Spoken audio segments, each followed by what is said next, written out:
সবাই কেমন আছেন? আশা করি মালিকের কৃপায় সবাই ভালোই আছেন।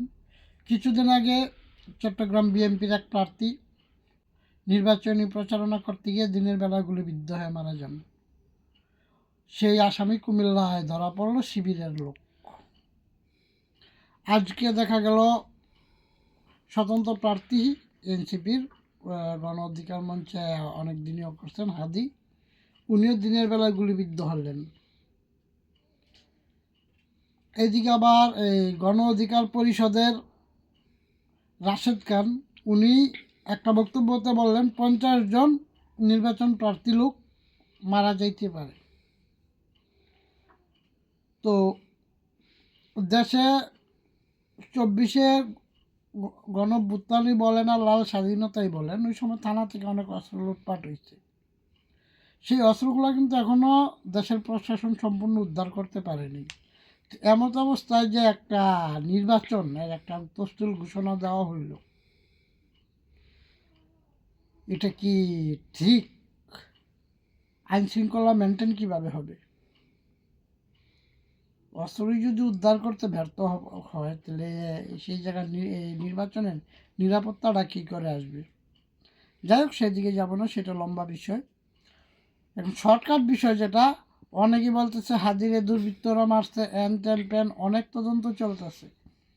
তো সব তদন্ত এদিক ওদিক না কইরা গণ অধিকার পরিষদের রাশেদ খানকে ধরলেই তো পারা যায় যে তুমি যে বলছো 50 জন লোক মারা যাবে নির্বাচন প্রার্থী, যে তুমি এটা কিসের ভিত্তিতে বললা, কোন সোর্সে বললা, কোন তত্ত্বে বললা?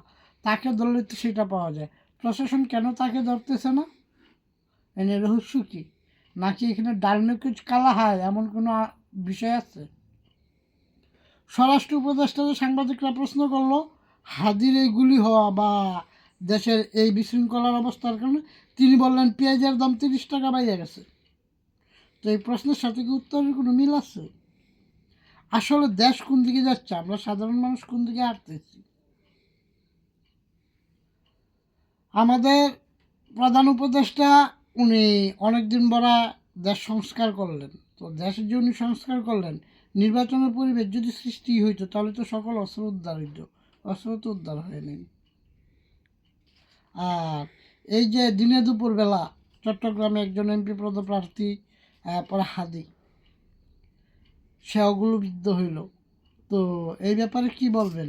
এখন তো দেশে আওয়ামী লীগ নেই, কেউ তো আবার বলবেন না যে স্বৈরাচারী সরকারে এই সব কিছু নিয়ন্ত্রণ করতেছে। এখন তো স্বৈরাচারী সরকার নেই, তো এখন তো সব ছাত্র জনতার সরকার।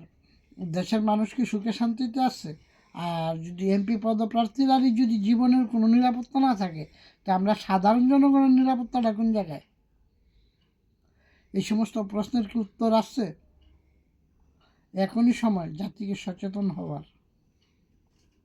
কারণ দেশে একটা নির্বাচনের নামে দেখা গেছে কোনো জায়গায় তামাশা চলতেছে, কোনো জায়গায় কোরআন হাদিস অবমানন হইতেছে। জামাতে ইসলাম ইসলামী দল, ওনারা ইসলাম শাসন করে, ইসলাম কায়েম করবেন। ইসলাম কায়েম করতে গিয়ে দেখা গেছে কৃষ্ণনন্দী বলে বল হরি হরি বল দাঁড়ি পাল্লাটাই তো। এইগুলা কি আসলে রাজনীতি হইতেছে না নাটক হইতেছে এই দেশে? 71-এর স্বাধীনতারে দেখা গেছে অপমান করে ইলিয়াসের মতো একটা সাংবাদিকই। তো দেশের শান্তিপ্রিয় মানুষ কি করতেছেন? এখন যদি সচেতন না হন আপনারা, কবে সচেতন হবেন? সবাই ভালো থাকেন। চোখ, সবাইকে মালিক ভালো রাখুক, সুবুদ্ধি দান করুক।